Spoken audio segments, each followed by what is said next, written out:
seenaan hojjate Itoophiyaa dhiisiti Afrikaa dhiisii addunyaa dhibe kan abbaa Jifaar duraan galmaa'ee seenaan isaa darbe jiguu dhiisiti biyya jigdeeyyuu kunoo lafaa holqabe injigu hinjiga seetee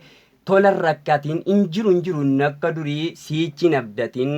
billaachi dhaamsuuf ibidda seentee duraanuu leencaan adurree seete argaasi dhiimnaan gowwaan seete warqeef albuuda nu keessaa feete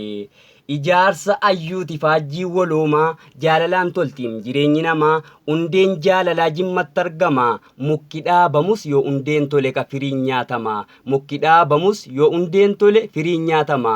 riqicha malee eenyutu akkasiin galaana ce'e gowwaawwaan beenne ajaja ormaas kabaja se'e gattummeen jimmaa yemmuu sirbamu seeqataa sirbaa morma sochoosu ildiimmaa ormaa namni hin beekanne jaalalaaf jibbaa beekee addan baasu beekadhe kan ko atis kee barii ciinin bareedu fuudhaaf heerumnis yoo dhabe marii yoo beekan malee fardii yaabsisu